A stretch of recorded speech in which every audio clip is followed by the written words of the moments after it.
This is a presentation of the Sports Source Digital Network, presented by Hearthside Bank.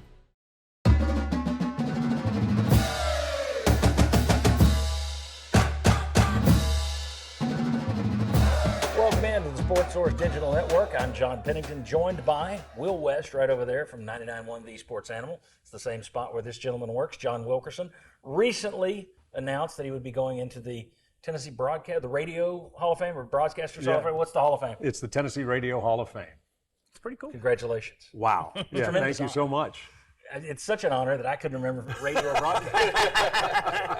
that is, if ever there was a deserved award, it is for you, John Wilkerson. So congratulations. Thank you. And right over here we have David Ubben from The Athletic. And we're going to be talking here in the Games and Things Arena, our poker set. We're going to be talking about a piece of information that came off The Athletic this week. Manny Navarro was tasked with writing a list of his top 25 players in the Southeastern Conference going into fall 2025. He also threw in 10 honorable mentions at the bottom. So basically, it's a top 35 list. Tennessee on that list, one player, Jermod McCoy. I don't think that's a surprise that it's Jermod McCoy, but of course, you're one guy. He was ranked number 18th, and he's coming off an ACL tear. And Mr. Navarro wrote this, he would have been higher on the list if not for that. But my question here, and we'll take this, it's the first question. We'll go in a lot of different areas here. Obviously, it's one man's list. And a preseason list may be very different from a postseason list. But I don't know that I see huge glaring misses on his list. I don't know, when you look across Tennessee's roster, there are a lot of question marks on offense. Just guys who may turn out to be something, but right now they're unproven. Defense, you got some better guys on that side, more proven guys, but some of those guys are moving up. We saw them in rotation roles last year. Now they're moving up to take more of a starter role. But still, my question is this a product of poor development? Is this a product of lack of recruiting? Or is this just one of those years? There are years when you cycle up, there are years when you cycle down. Should anybody be worried that there's a problem? You only have one of the top 35 here. Will West. I wouldn't be worried right now. I think that I've watched Josh Heupel win 10 games. Now, he had the right quarterback. But I've watched him win 10 games with worse talent than this. I also think that this is a product that you've allocated your resources to young guys. You put a lot of money into David Sanders. You did not expect Boo Carter to come back and say, I want to raise. You did not expect Mike Matthews to want to get paid like he's Jeremiah Smith. So you didn't think you'd be parting with your starting quarterback at the end of spring practice. You didn't. Yeah. And you didn't bring guys into the transfer portal. So you were really inactive in the transfer portal during the spring window after you lost your quarterback. So I think your resources are allocated to younger guys. I think that the two guys I would point to say, I could see them maybe having a chance to break into that list. We're both injured last year in Arian Carter and Tyree West. So when you look at it right now, you lost your top three defensive tackles. You lost James Pierce. You lost McCoy is back, but you lost everything. Your top three receivers. You lost your quarterback. You lost your running back, the SEC Player of the Year.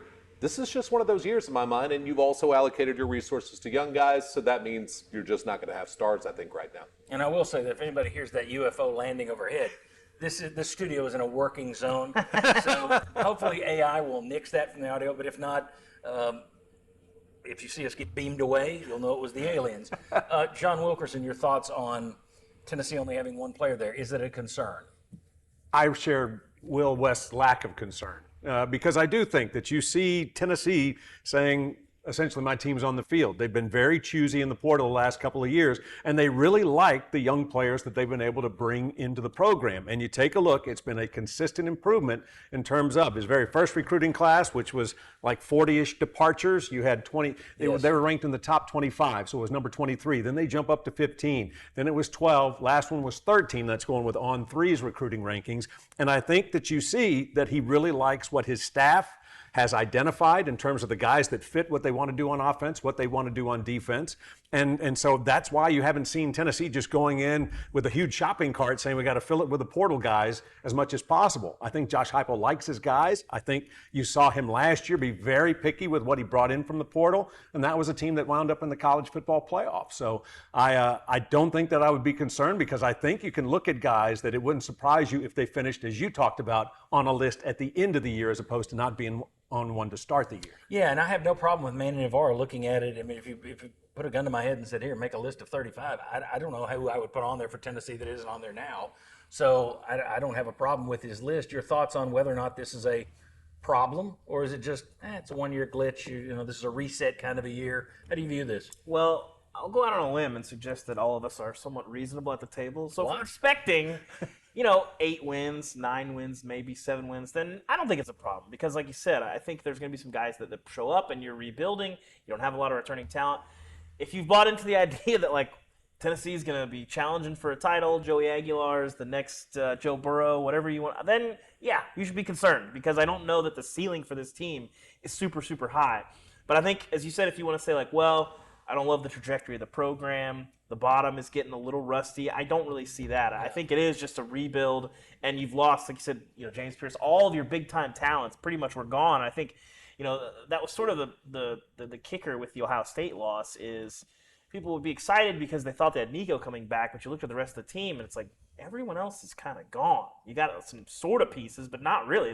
It's just Nico and a bunch of new faces, and now no Nico. Which is a point that the Nico Iamaleava family kind of let out there. Yes, and so there's an element of that. But I think, big picture, not really concerned. If you think, 7, 8, 9 wins is a pretty successful season, I think they'll be fine. And I think, like you said, John, at the end of the season, I think there'll be some guys that find their way up that list, the Star Thomases of the world. I think there'll be guys that prove themselves this year. Star Thomas, Aaron Carter, those kind of, Now, what David went to is kind of where I was going to go next. So nice job producing. There you go. And that is, what does this say about Tennessee's ceiling this year? And while we are reasonable, and I don't know that I would go 7, but 8 is probably that's where I was in December after the Ohio State game. We did early projections on the television show, and I said 8, and Will Overstreet said 8, Mike Stoll said 8, a lot of other guys said 9 and 10, and Sterling Hinton said 45.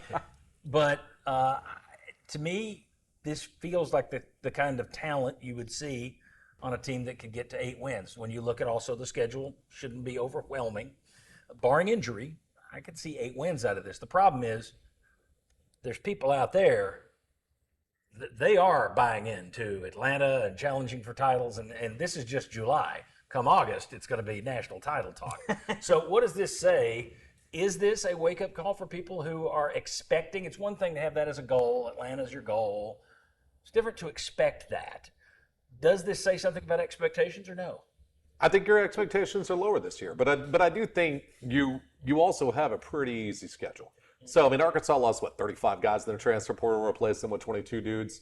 So, Mississippi State has a long way to come up. They have a long way to come up. Is Diego Pavia going to be alive by the time Tennessee plays them? Kentucky going in the right direction? Yeah. Look, I'll never again in my life pick Tennessee to win at Florida again until I watch it with my own eyes after 2 years ago. But where's Florida going to be the last week of the season with this rough of a schedule as they have? So, we said that last year, and they weathered it pretty good. They did. But if they're 7-5 again, though, how loud is that fan base going to be? Right? And I don't know that you're reeling off 4 straight wins at the end of the year. So I just think that if you understand this is an 8 or 9 win year, and you could cycle up to 10 depending on what Oklahoma does, I think or where Florida is, I think that you'll be pleasantly surprised. So your expectations will be met.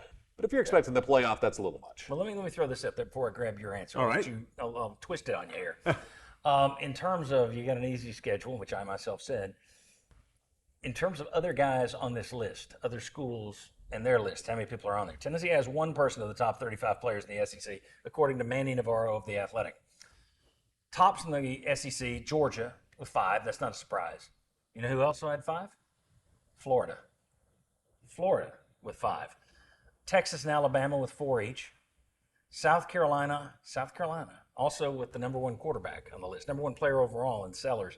South Carolina, Auburn, and LSU number 3. They have 3 each, I should say. Oklahoma with 2. Vanderbilt with 2. So Vanderbilt has more high-end star power than Tennessee. Florida has 5 times as much, if you want to go by those numbers. Does that change the way you look at the easy schedule, or no? It's one list. I'm not worried about that. It's all a grain of salt because you want to see how the team comes together, how the team competes. I think that it's right to temper expectations because you have a lot of questions that need to be answered.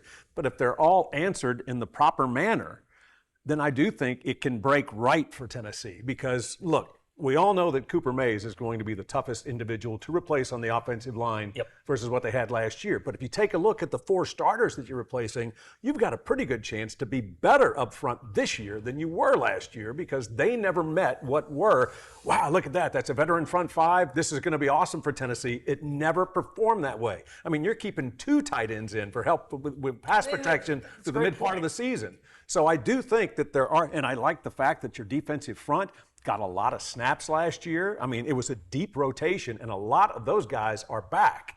I like the linebackers. I think they're athletic, and if everybody gets healthy in the secondary and then is able to play, I really think that the defense can be, once again, what leads the way for this team. My concerns are more on the offensive side of the ball, because I just haven't seen these receivers perform yet. And that's one of those thousands of questions. Right. I mean, that's the thing. You can look at it and say if it all breaks your way. You can also look at it and say if it all breaks the wrong way. My guess is it'll break right down the middle. Yeah. Some will be hits, some will be misses, and that's why I'm right around 8 wins.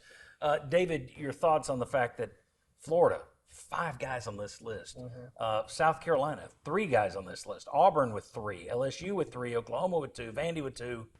Does that change the way you look at Tennessee's 1 or no? No, because it's football. It's not basketball. There's so many bodies on the field. I think if you did a top 200 players in the SEC, I think it would even out a little bit. Yep. But I still keep coming back to, not that Tennessee's offense is going to be better or worse with Joey Aguilar, but I still think it's a much better fit up here because Nico's so risk averse.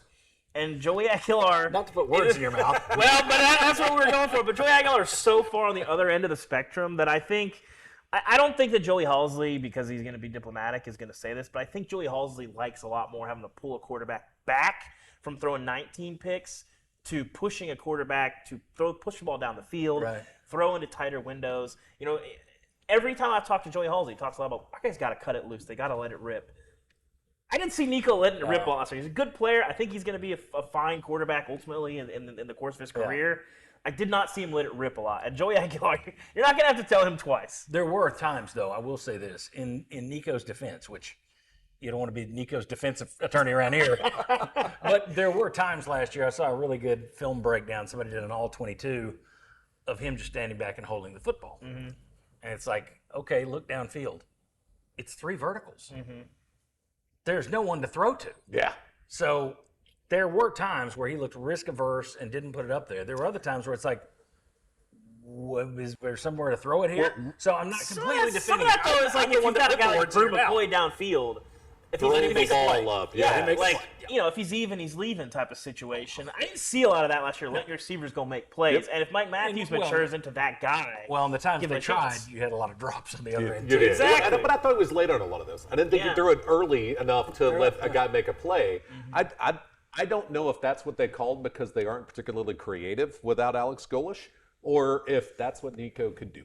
And I am more erring on the side of that's what Nico could do, having watched the rest of Josh Heupel's career. This year is going to be so fascinating. It really is. It's going to be wildly fascinating to see Aguilar in this system, to see this system without Nico and Joe Milton, because it's really looked good with Hendon Hooker. Yeah. It's performed well enough to get you to a Citrus Bowl and a playoff without him, but it looked better with Hooker than it did with Iamaleava and Milton. At the same time, you're going to be able to compare not only Aguilar here in this system, but Iamaleava somewhere else in a different system. That's going to be a fascinating thing to watch all year long. This is interesting with all this. Joe Milton, Nico Iamaleava, I think we would all agree probably more raw talent than Hendon Hooker. Certainly more raw talent than Joey Aguilar, but... Are they as cerebral? Not necessarily cerebral. A lot of experience. Don't you understand? I'm putting words in your mouth. A lot of experience. Joey Aguilar's played a lot of football. Hendon Hooker, when he came to Tennessee, he played a lot of football. Lost the job in camp. All right, I'm just going to keep working. And then things broke his way, and he did pretty well. It's interesting that the lesser talented guys that are more experienced have had more success in this offense. Dylan Gabriel was better than both of those guys, right? Yeah. When you saw him at UCF. Like, I think Joey Aguilar, whether he's what they want, is what they need at Tennessee to run this system. It's complicated because I don't think he's a better quarterback than Nico Iamaleava, but I think he's going to have a better year than Nico did last year. Yeah. Maybe a better fit for this system. Yeah, I think so. Yeah, and I do wonder, if Nico had stayed put, he'd probably be in the top 25. He would have been on that list. Yeah, and the thing is, Probably also, high on that list. I go back to Joey Aguilar and the fact that people have pointed out, last 2 years, he and Diego Pavia have the exact number of touchdown passes. Obviously, the turnovers are a huge bugaboo, and he had many more struggles last year than he had the year before.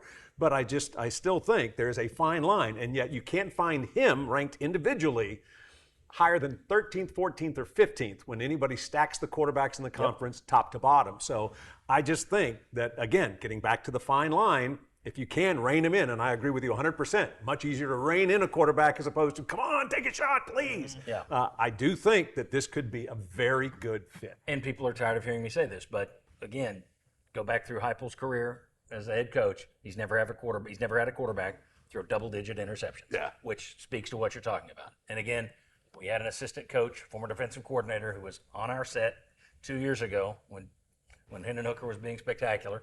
And I asked Justin Hamilton, man, look at this guy, only 2 interceptions, only 3 interceptions. And he was like, it's the system. I was like, yeah, but look what he's doing. He said, it's the system. And this is a guy who had been at Virginia Tech, seen Hendon Hooker in practice. So he wasn't dissing Hooker. He's just saying, this system, if you play within it, you're not going to throw a lot of picks. So that should help on the Aguilar front. And I thank you guys for helping me on this front. Will West, John Wilkerson, David Ubben, thank you very much. Folks, if you like this kind of conversation, if you like this kind of discussion, hit the like button. Be sure to subscribe. Ring the bell. I can't come up with anything else I could have you do, but if you want to leave a comment, you can do that as well. What are your thoughts on whether or not Tennessee should have more than one player on this list? Is it a problem that Tennessee only has one player on this list? Is Tennessee going to have 25 people on that list at year's end? You tell us, and we'll see you next time on the Sports Source Digital Network.